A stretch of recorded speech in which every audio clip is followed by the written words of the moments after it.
Olá, turma, tudo bem? Vamos continuar nosso assunto da aula passada, que é pontuação, certo? Na última aula a gente viu os primeiros casos de utilização da vírgula. Na aula de hoje nós vamos seguir. Nós dividimos o nosso estudo da vírgula em três partes. A primeira, o emprego da vírgula entre os termos de uma oração, que foi o que a gente estudou na aula passada. Hoje nós vamos ver a vírgula entre orações, casos em que o uso da vírgula não é permitido e também as regras que regem o uso de alguns outros sinais de pontuação. Vamos lá. Bom, como eu acabei de dizer, agora nós vamos ver quando a vírgula é utilizada entre orações. Vale lembrar que uma oração é uma frase ou a parte de uma frase que se estrutura em torno de um verbo. É muito importante que nós conheçamos essa noção, ok? A oração estrutura-se, é a frase, para simplificar, é a frase que está estruturada em torno de um verbo. Então, a vírgula é utilizada para separar orações coordenadas, certo? O que é uma oração coordenada? Orações coordenadas são orações que têm seus elementos completos. Orações que têm sujeito, predicado e complementos e que não necessitam de outras orações para que seu sentido seja pleno. Nesse caso, nós falamos em orações coordenadas. Elas são orações que estão vizinhas dentro do mesmo período, que estão juntas. Nesse caso, eu utilizo a vírgula para separar essas duas orações, ou três orações, conforme seja o caso, para que elas não fiquem misturadas e eu possa identificar onde elas começam e onde elas terminam, ok? As orações coordenadas, elas se dividem em dois tipos e a vírgula separa os dois tipos de orações coordenadas. As orações coordenadas podem ser sindéticas, ou seja, elas podem possuir conjunções, lembrando que conjunções são aquelas pequenas palavras e, mais, porém, porque, pois, portanto, todavia e uma série de outras, que fazem a ligação entre frases na língua portuguesa. E ela também separa as orações assindéticas, que são orações que não possuem as conjunções. Vejam a frase que nos serve de exemplo aqui. Eu tenho três orações nesse caso. Veja lá. O homem suspeito saiu do edifício, olhou para os lados, saiu em desabada carreira. Nesse caso, percebam que há três verbos: saiu, olhou e saiu novamente. Se eu tenho três verbos, é sinal de que eu tenho três orações. Veja que a vírgula aparece ali separando cada uma das orações, mantendo cada uma delas em seu devido lugar dentro do período. Nesse caso, como entre as orações nós não temos nenhum termo de ligação, nós dizemos que aqui há uma oração coordenada assindética, pois não há conjunções. Não é o que acontece aqui. Aqui, veja, ela estava cansada, mas parecia feliz. Eu tenho aqui o termo mas, ele é uma conjunção. Nesse caso aqui, eu tenho duas orações coordenadas sindéticas, porque há a presença da conjunção, que também é chamada de síndeto, daí o nome, certo? Então, a regra se aplica para as orações coordenadas sindéticas, exceto, veja ali a exceção, aquelas que se iniciam pela conjunção e. Ali na escrita está exceto as inchadas. Isso foi um deslize aqui do corretor ortográfico, tá? Exceto as iniciadas por e. Foi um erro ali, perdoe-me. Veja aqui esse exemplo de Lígia Fagundes Telles. Nas horas nobres, deitava no chão, vírgula, cruzava, veja ali um outro verbo, na frase 1 eu tenho deitava como verbo, na segunda tem cruzava as mãos debaixo da cabeça.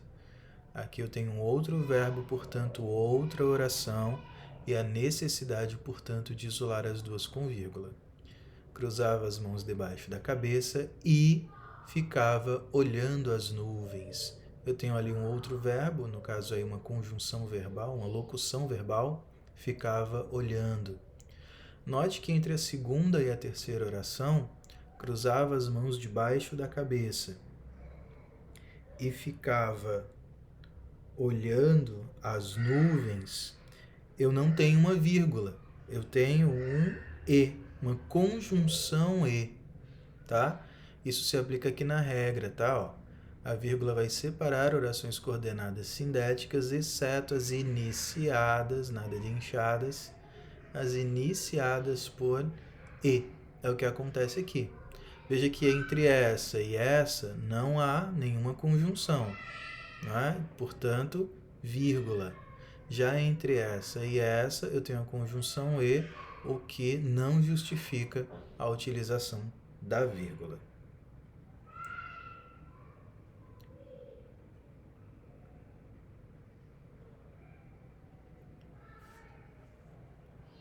Outro uso que eu vou ter da vírgula, tá? Ela também serve para separar orações intercaladas. O que são orações intercaladas? Orações intercaladas são orações uma dentro da outra. Isso acontece por vezes. Então, essa oração menor, que fica dentro da oração principal, a oração maior, ela deve vir isolada por vírgula. Veja aqui, nessa frase que nós temos aqui, ó, aguardamos ansiosos a entrega dos resultados. Veja que isso aqui é uma única frase, ó. Aguardamos ansiosos a entrega dos resultados. E dentro dessa frase aparece outra, disseram os alunos. Veja o primeiro verbo, aguardamos.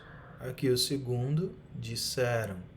Então eu tenho duas orações, só que nesse caso, uma oração está dentro da outra. E aí eu utilizo a vírgula para separar, né, para isolar essas orações, cada uma em seu devido lugar. Tem a mesma coisa aqui, veja, tudo se acertará, creio eu, em breve. Nesse caso, no lugar das vírgulas, foi colocado a travessão, tá? Mas bem poderíamos ter também a vírgula. Tá? Aqui o autor da frase colocou entre travessões, eu não modifiquei, mas aqui eu também poderia ter vírgulas, ok? Mas veja lá, tudo se acertará em breve. Essa é a frase principal e dentro dela aparece uma outra. Aqui eu tenho o caso de uma oração explicativa, tá? Orações explicativas são orações que, como o próprio nome informa, não é? Elas explicam. Orações explicativas sempre são orações intercaladas. Vejam aqui, olha. O jovem Edivaldo gostou muito dele, também gostou muito dele. Essa é a minha oração principal. E dentro dela eu tenho outra, que salvou a vida do bebê. Isso aqui, que salvou a vida do bebê, é a explicação de quem é Edivaldo. É, portanto, uma oração explicativa e deve vir aí dentro de vírgulas, ok?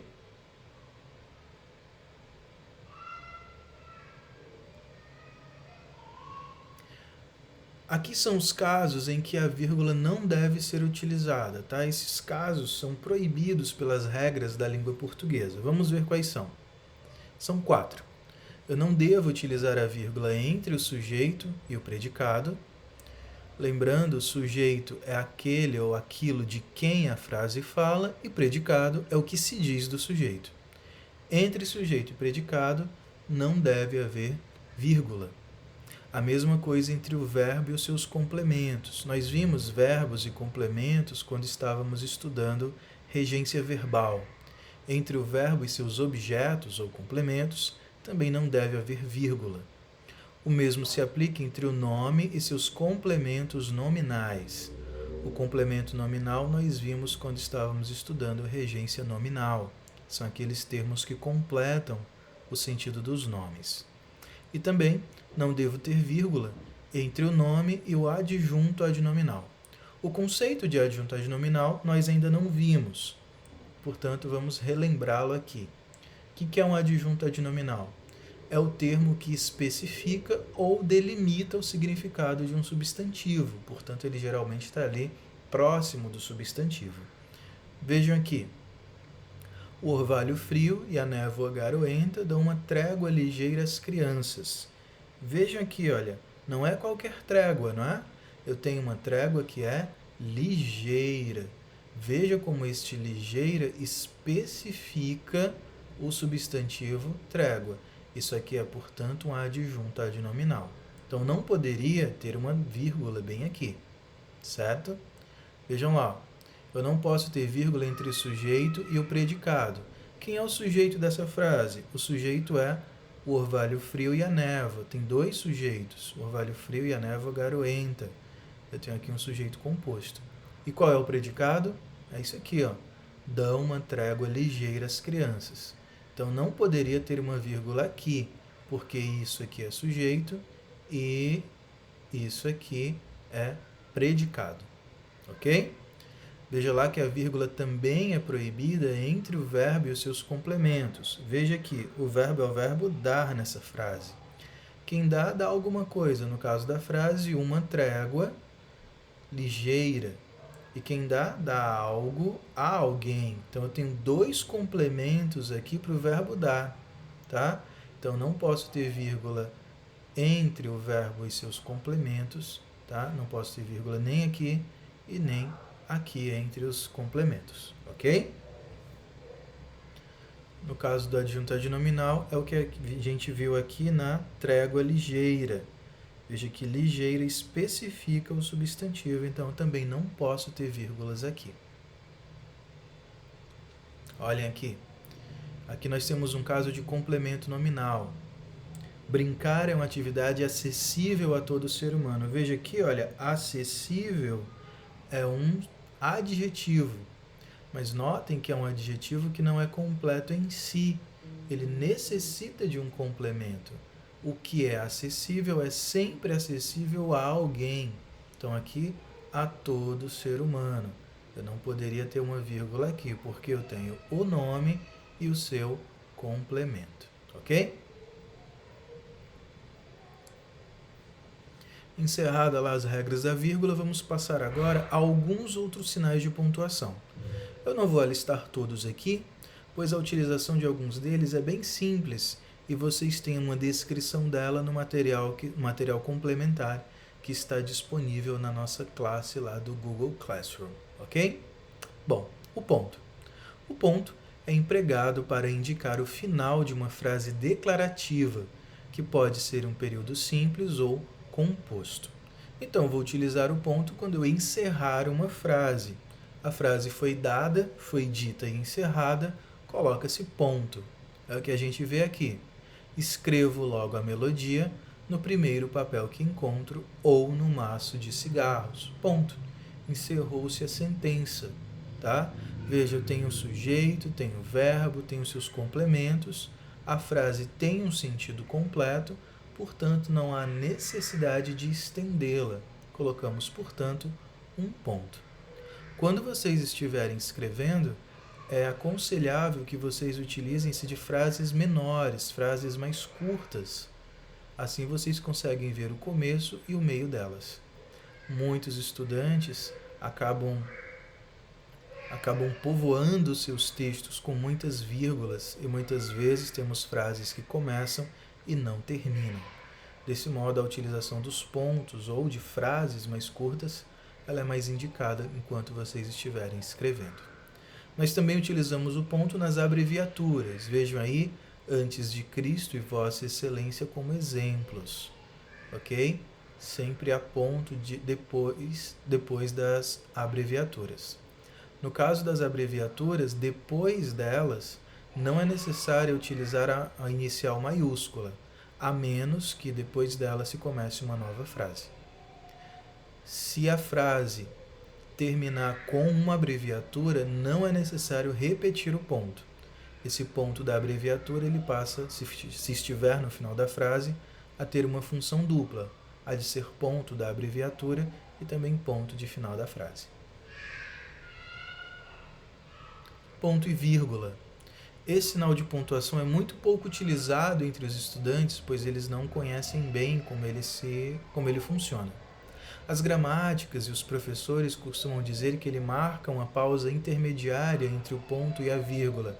Isso é verdade, mas para facilitar essa utilização, nós temos algumas regras em que o ponto e vírgula deve ser aplicado.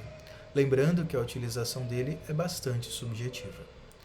O primeiro caso em que utilizamos ponto e vírgula é para separar duas orações quando pelo menos uma delas já tem vírgula em seu interior. É o que nós vemos aqui. Vejam. Muitas são as causas que vêm afetando o equilíbrio ecológico. Entre elas está a devastação dos recursos naturais. Vejam que aqui nós temos duas frases. Uma começa aqui: muitas são as causas que vêm afetando o equilíbrio ecológico. Essa é a primeira frase. A outra é: entre elas está a devastação dos recursos naturais. Note que essa segunda frase já possui uma vírgula. Portanto, eu separo as duas orações, as duas frases, com ponto e vírgula, porque uma delas já tem vírgula. Nós vimos há pouco que a vírgula separa orações, portanto, eu deveria ter uma vírgula aqui. No entanto, para evitar que haja muitas vírgulas, uma vez que eu já tenho ela aqui, eu faço aqui a separação das orações utilizando o sinal de ponto e vírgula. Veja aqui. Ele irá agora, eu logo mais. De novo, na segunda sentença, eu tenho uma vírgula. Essa vírgula está aqui para indicar, como nós vimos na aula passada, a supressão de um termo, para indicar uma elipse. Então, como eu já tenho vírgula em uma das frases, eu vou separá-la da outra utilizando-me do ponto e vírgula. Outro caso em que eu vou utilizar o ponto e vírgula é para separar orações que são opostas quanto ao sentido, orações que são contrárias e que estão dentro do mesmo período. Vejam, nada é a fama, a ação é tudo. Veja que aqui as frases, as duas orações, nada é a fama e a ação é tudo, elas não têm vírgulas dentro de si, mas elas são opostas. Vejam que há aqui uma oposição entre fama e ação, entre nada e tudo, portanto, eu vou separá-las com ponto e vírgula.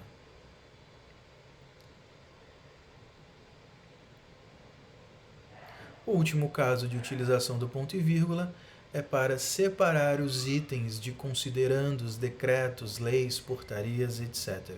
Quando nós temos listas nesse tipo de textos, textos formais, textos jurídicos, os itens dessas listas costumam vir separados por ponto e vírgula, como a gente pode ver aqui nesse trecho do Estatuto da Criança e do Adolescente. Nosso próximo sinal de pontuação são os dois pontos. A função básica dos dois pontos é introduzir.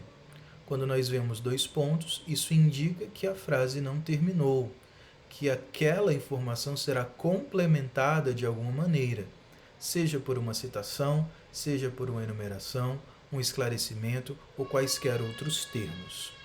Vejam aqui, afirma Maria Tucci Carneiro em seu livro O Racismo na História do Brasil. Então veja lá, afirma Maria Luísa Tucci. O que ela afirma? E tem aí a citação dela. Note que aqui, no entanto, existem dois pontos, indicando a introdução, nesse caso, de uma citação. O ponto de interrogação e o ponto de exclamação. Esses sinais de pontuação indicam a entonação das sentenças e são utilizados, respectivamente, para expressar questionamento ou exclamações, tais como as que encontramos em frases no imperativo e nas onomatopeias. Esses sinais de pontuação não dizem respeito aos elementos da frase, tais como sujeito, predicado, adjuntos. Como está dito aí, eles servem apenas para que nós possamos dar uma entonação às sentenças, dando assim, portanto, vida aos textos. Vejam aqui como você faz os sambas, quando faz e aonde. Veja que a leitura da frase com a entonação de interrogação nos faz compreender melhor o diálogo dentro do qual ela está colocada. Se nós lêssemos como você faz os sambas, quando e onde, quando faz e onde, eu teria a entonação de uma frase declarativa com ponto final. E muitas vezes o entendimento não seria completo, como numa imagem que vimos na aula anterior. Aqui temos um trecho de Rubem Braga. Não faça isso, estúpido, vá-se embora. Veja, nós temos aqui aquela exclamação que é dada ali na descrição do ponto de exclamação. Nós vamos utilizar esse sinal quando quisermos expressar uma fala mais exaltada ou uma ordem dada de supetão.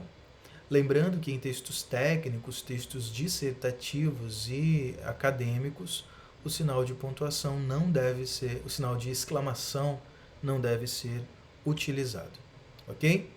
Há ainda alguns outros sinais, tais como o sinal das aspas, dos parênteses e do travessão. Nós não vamos entrar no comentário deles neste vídeo, pois são sinais de utilização bem simples e sua descrição está no material anexo que se encontra no nosso Google Classroom. Lá você tem a descrição desses sinais e também uma descrição mais detalhada com alguns outros exemplos dos sinais que nós vimos até aqui. Nos vemos na nossa próxima aula. Até lá!